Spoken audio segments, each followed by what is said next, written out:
Supreme court of Pakistan کا نیا فیصلہ۔ السلام علیکم، میں حذیفہ اشرف آسمی اور آج کے ولاگ میں آپ کو خوش آمدید۔ اگر چینل کو سبسکرائب نہیں کیا تو چینل کو سبسکرائب کر لیجئے اور بیل آئیکن کو پریس کر لیجئے۔ السلام علیکم۔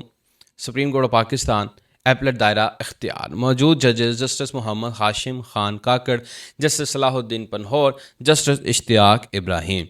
جیل پٹیشن نمبر ہے 787/2018 مورخہ 10/10/2018 کے اسلام آباد ہائی کورٹ کے فیصلے کے خلاف وارث مسیح بنام ریاست۔ ناظرین کرام، تاریخ سماعت 21/1/2026۔ فیصلہ سنایا جسٹس محمد ہاشم خان کاکڑ صاحب نے۔ درخواست گزار وارث مسیح کو ٹرائل کورٹ نے تعزیرات پاکستان کی دفعہ 302B کے تحت اپنی بیوی جمیلہ بی بی کے قتل کے جرم میں سزائے موت سنائی۔ مزید برآں اسے دفعہ 337A کے تحت اپنے کم سن بچوں کو زخمی کرنے پر 1 سال قید سخت بطور تعزیر اور 5% دیت بطور ارث ادا کرنے کی سزا بھی دی گئی۔ اسلام آباد ہائی کورٹ میں اپیل دائر کی گئی جسے مسترد کر دیا گیا، تاہم سزائے موت کو عمر قید میں تبدیل کر دیا گیا۔ اس فیصلے کے خلاف درخواست گزار نے موجودہ جیل پٹیشن دائر کی۔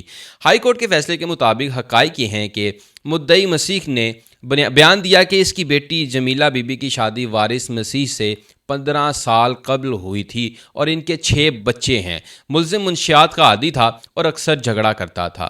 6/7/2015 کی رات ملزم نے اپنی بیوی اور 2 بچوں رمیشہ بی بی اور رمیش کو ڈنڈوں سے تشدد کا نشانہ بنایا۔ نتیجتاً جمیلہ بی بی جاں بحق ہو گئی جبکہ بچے شدید زخمی ہوئے۔ عدالت نے فریقین کے دلائل سنے اور ریکارڈ کا جائزہ لیا۔ اس کیس میں ایک اہم عینی گواہ رمیشہ PW4 ہے جو خود زخمی بھی ہے اور ملزم کی بیٹی بھی۔ اس کی موجودگی گھر میں فطری ہے اور اس نے واضح طور پر اپنے والد کو ذمہ دار ٹھہرایا۔ طبی شواہد یہ کہتے ہیں کہ ڈاکٹر فرا مظہر نے پوسٹ مارٹم کیا اور بتایا کہ سر پر شدید چوٹوں کے باعث موت واقع ہوئی۔ ڈاکٹر تنویر افضل ملک نے بچوں کے زخموں کی تصدیق کی۔ یہ تمام شواہد عینی گواہوں کی تصدیق کرتے ہیں۔ ناظرین کرام، گھریلو تشدد کے کیسز میں خاص طور پر جب بیوی کی موت گھر کے اندر ہو، شوہر پر لازم ہے کہ وہ حالات کی وضاحت کرے۔ آرٹیکل 122 قانون شہادت 1984۔ مزید برآں آرٹیکل 22 ملزم کا رویہ قابل غور ہے۔ آرٹیکل 129 وضاحت نہ دینے پر منفی نتیجہ اخذ کیا جا سکتا ہے۔ یہ اصول عالمی سطح پر بھی تسلیم شدہ ہے۔ ناظرین کرام، تاہم یہ بنیادی اصول برقرار ہے کہ جرم ثابت کرنے کی ذمہ داری استغاثہ پر ہوتی ہے اور شک کا فائدہ ملزم کو دیا جاتا ہے۔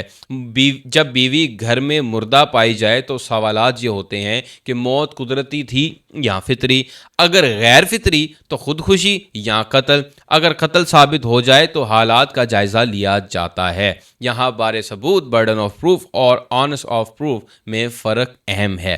ملزم نے دفعہ 342 کے بیان میں صرف انکار کیا اور کوئی وضاحت نہیں دی۔ وہ بیوی کے ساتھ اسی گھر میں رہ رہا تھا مگر اس کی موت کی کوئی وضاحت پیش نہیں کی۔ عدالت نے کہا ایسے حالات میں ملزم پر لازم ہے کہ وضاحت دے کیونکہ حقائق اس کے علم میں تھے۔ خاموشی یا غلط وضاحت اس کے خلاف جاتی ہے۔ قانون چونکہ مقتولہ اسی گھر میں رہتی تھی اور قتل وہیں ہوا، اس لیے ملزم کا وضاحت نہ دینا جرم کے سلسلے میں ایک مضبوط کڑی ہے۔ عدالت نے سماجی و مذہبی پہلو بھی بیان کیے۔ اسلام میں مرد کو خاندان کا ذمہ دار اور محافظ قرار دیا گیا ہے۔ سورہ نساء آیت نمبر 34۔ سابقہ مقدمات جس میں نذیر احمد ورسز نصر اللہ میں صرف گھر میں موجودگی کی بنیاد پر سزا نہیں دی گئی مگر یہاں مضبوط شواہد موجود ہیں۔ اطالوی مفکر کا حوالہ دیتے ہوئے کہا گیا کہ ایسے جرائم جو خفیہ ہوتے ہیں ان میں قانون کو ثبوت آسان بنانا چاہیے۔ اس کیس میں درج ذیل حالات ملزم کے خلاف ہیں کہ بیوی کی گھر میں غیر فطری موت، ملزم کی عدم اطلاع، تدفین میں عدم شرکت، وقوع کے بعد فرار۔ یہ تمام شواہد ملزم کے جرم کی طرف واضح اشارہ کرتے ہیں۔ ٹرائل کورٹ اور ہائی کورٹ نے درست فیصلہ دیا اور شواہد سے جرم ثابت ہے، لہٰذا عدالت نے ہائی کورٹ کے فیصلے کو برقرار رکھا اور جیل پٹیشن مسترد کر دی۔ عدالت نے آخر میں کہا خواتین کو عزت، تحفظ اور وقار ملنا چاہیے۔ گھریلو تشدد ناقابل برداشت ہے، خصوصاً منشیات کے اثرات میں ہونے والا ظلم۔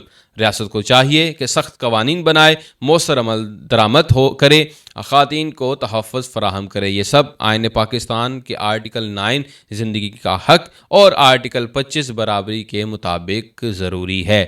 یہ تھی آج کی ویڈیو، انشاءاللہ آپ سے اگلی ویڈیو میں ملاقات ہوگی۔ السلام علیکم۔